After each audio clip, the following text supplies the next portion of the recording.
Coming up, we've got some Central PA driver news, some dirt racing esports updates, and we jump into a big question about dirt racing strategy. Let's go.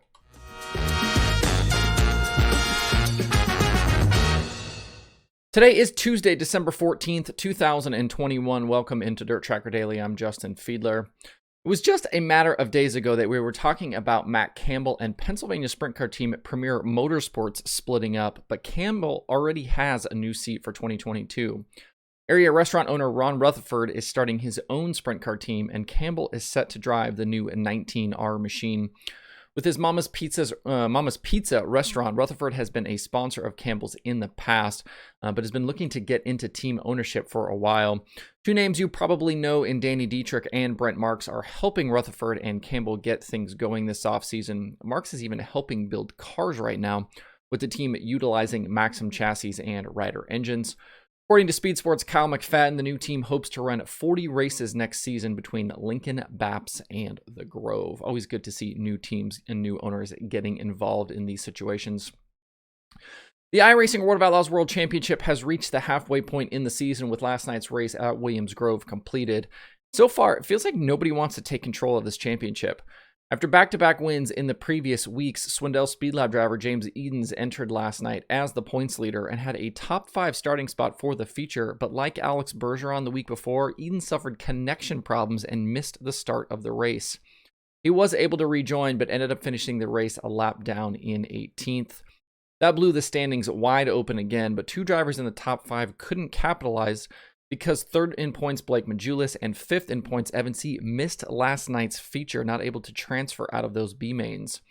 Once green, we were treated to a nice battle for the lead with pole sitter Braden Eyler and second in points Cameron Merriman duking it out.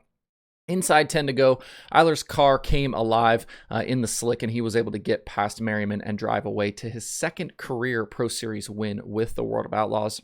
Merriman settled for second, with Logan Rumsey third, Alex Bergeron fourth, and Kendall Tucker in fifth. The trouble for Edens and the second for Merriman should see Merriman jump up into the lead of the standings going to the next race. I think there'll be plenty of other shuffling again in the top 10, with Knoxville up next on the calendar. The series goes quiet next week for Christmas and then returns to action on December 27th.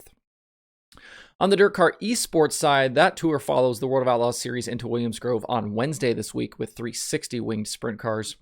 With 3 full points nights complete in this most recent season, you'll find a lot of similar names on top in this series as you do with the Pro Series.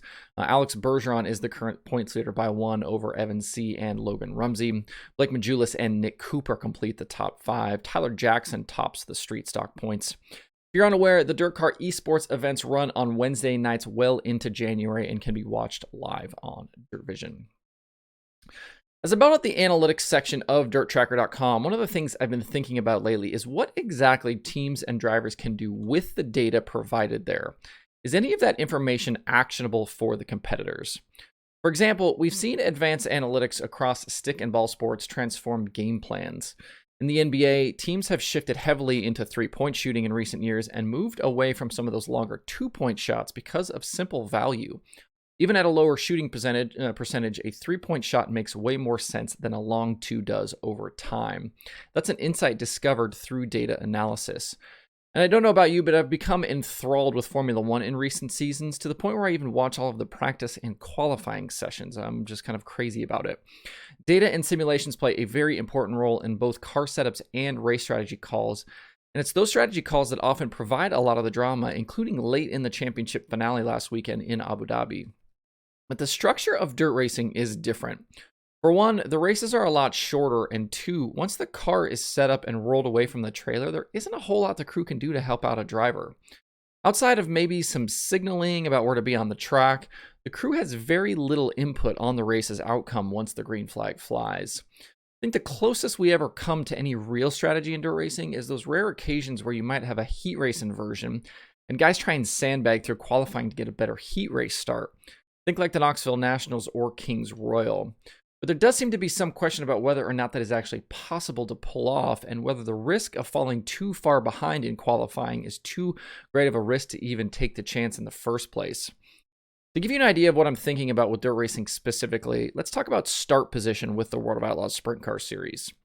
In 2018 and 2019, the most wins from any starting position with the Outlaws came from the pole. That would seem to make sense here. You start first, you get the jump coming to the green and have the advantage for the race.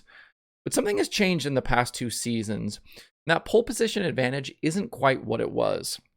In both 2020 and 2021, more wins came from the outside front row, the second starting position, than from the pole.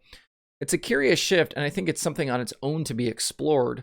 But in terms of strategy, is there something actionable in there for the teams?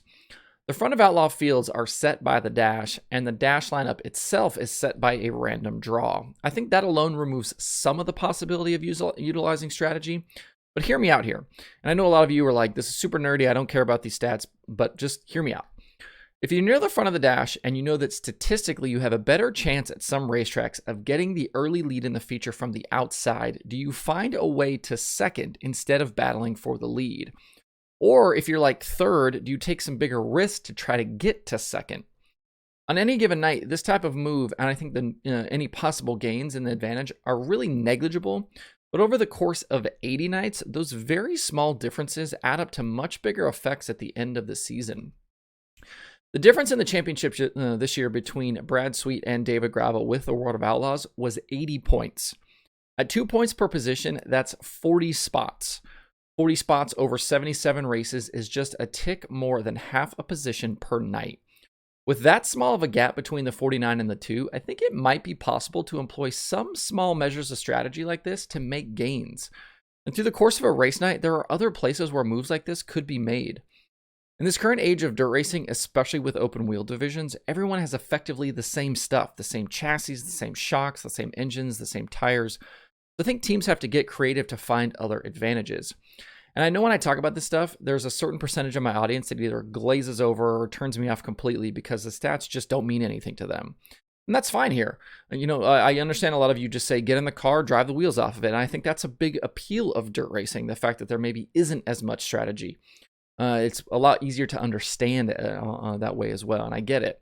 But I think the numbers tell a story, and I think adding some context in here to what are very long seasons, if you look at the numbers, you can kind of get an idea better of what's happening on a night-to-night basis. So drop me a comment on this. Is strategy possible in dirt racing, do you think? I think, let me know, could a game like this be played to an advantage? Let me hear your thoughts about dirt racing strategy. I know there are people that are in my audience that actually compete in dirt racing. So if there are those of you that are out there that actually try strategy of some sort, certainly drop me a comment and let me know. The only thing on the streaming schedule today is Flow Racing 24/7. Going to be quiet on the streaming platforms here in the coming weeks for a little bit. To see the full daily streaming schedule with links to watch, visit DIRTtracker.com/watch tonight.